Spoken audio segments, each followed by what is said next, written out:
Oral, the Honourable Leader of the Opposition.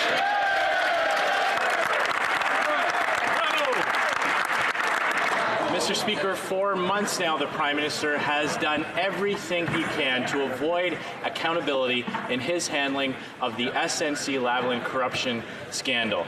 Now he's indicated that he intends to sue me to stop my criticisms of his government's actions.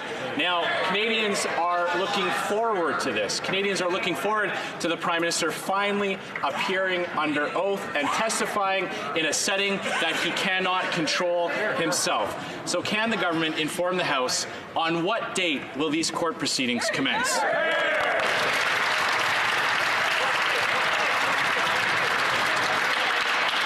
The Honourable Government Order. The Honourable Government House Leader. Mr. Speaker, these Conservatives and, frankly, their leader have a history of making untrue and defamatory statements for political gains. In response to a lawyer's letter in December, the Conservative leader deleted tweets that were defamatory to the Minister of Innovation. We put him on notice again because there are consequences for making false statements. At his press conference, he's already refrained from repeating some of his false statements. He should not be misleading Canadians. But here is a question Canadians want to know from the Leader of the Official Opposition. Has he deleted tweets since he received that notice? Thank you, Mr. Speaker. Well, Leader of the Opposition, order. Well, Mr. Speaker, they asked a yes or no question, and I can answer a yes or no question. No, I have not deleted tweets because I stand by everything I said in those statements. Now,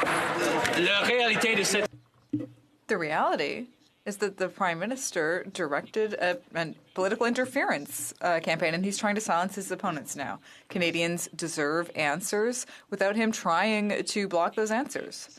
When will this court case start? The Honourable Government House Leader.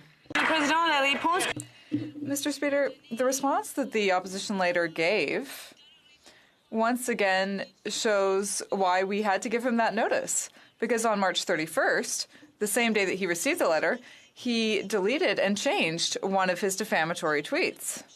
He did the same thing with another defamatory statement that he had made on February 11th. We will not remain silent while the Leader of the Opposition is misleading Canadians. That is not how we work in this place or in this country. Thank you, Mr. Speaker. Order. Honourable Leader of the Opposition. The Government House Leader wants to talk about falsehoods. Let's run down a few of them. The Prime Minister said that the former Attorney General never came to him with her concerns. That turned out to be false. The Prime Minister said that he never put pressure on the former Attorney General to change her decision. That turned out to be false. The Prime Minister said that he had no idea about the phone call between the Clerk of the Privy Council and the former Attorney General. That turned out to be a falsehood as well. Is the Prime Minister aware of what the consequences are for saying falsehoods under oath in court? The Honourable Government House Leader. The Leader of the Opposition pretends that he won't back down, and he tries to make a show out of it, but that word that he's just used is quite peculiar, because Canadians have noticed that he has been editing and changing his tweets once he's been put on notice. The Leader of the Official Opposition and Conservatives, these Conservatives, know very well that there are consequences when you intentionally mislead Canadians. It is not suitable. We know that it's false because while he's saying that, he's already been editing online statements or erasing them entirely and backpedaling during his press conferences, just like he did yesterday. This past December, he was again forced to take down a statement. I ask members to be judicious with their comments, Honourable Leader of the Opposition. Government House Leader knows that that's just not true. I stand by everything I said in that statement. But here's what we do know, Mr. Speaker. The Prime Minister has done everything he can to try to shut down criticism. He's shut down 2 parliamentary investigations. He used his majority in the House to block calls for a public inquiry. And he kicked 2 members out of his caucus for the sole crime of telling the truth, all to cover up his corruption. So once again, if the Government House Leader is so sure that they've got such a firm case, when will they start court proceedings? The Honourable Government House Leader. Speaker, Canadians know that we will not stand stand idly by while the Conservatives continue to intentionally mislead Canadians. It is not what the obligations of the Leader of the Official Opposition or any elected official should be. The Leader of the Official Opposition now on numerous occasions, as I have mentioned, has edited and deleted those tweets. But the one tweet the Conservative leader won't change is the one of him attending the same rally as white supremacist Faith Goldy. It's quite interesting when he chooses to make changes, but when he doesn't. Thank you, Mr. Speaker. Order.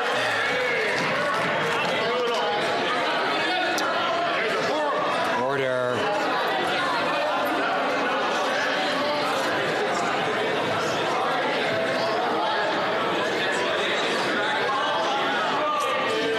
This is always fun, isn't it? The order. The Honourable Leader of the Opposition. Mr. Speaker, this is nothing but a disgusting attempt to deflect from their own despicable handling of this corruption affair. We will always denounce those who promote hateful ideologies while standing up for energy workers fighting for their jobs. Now, again, if the government is so sure of their case, why can't the government House Leader inform the House on what day the Prime Minister will show up in court under oath? The Honourable Government House Leader. Mr. Speaker, as I have stated clearly, yes, we have again put the Conservatives on notice because they intentionally are misleading Canadians. What we have seen that on March 31st, the exact day when he received this letter, he deleted and then edited one of his defamatory tweets. Mr. Speaker, the Leader of the Official Opposition and his team, these Conservatives, did the same thing when they were put on notice by the Minister of Innovation because they continue to make misleading Canadians in this House, and they try to do it outside of this House. But what they did when they were served notice, Mr. Speaker, was to change those comments. But when it comes to his presence with Faith Goldy, he will not do such a thing. Order. Order. The Honourable Member for Burn.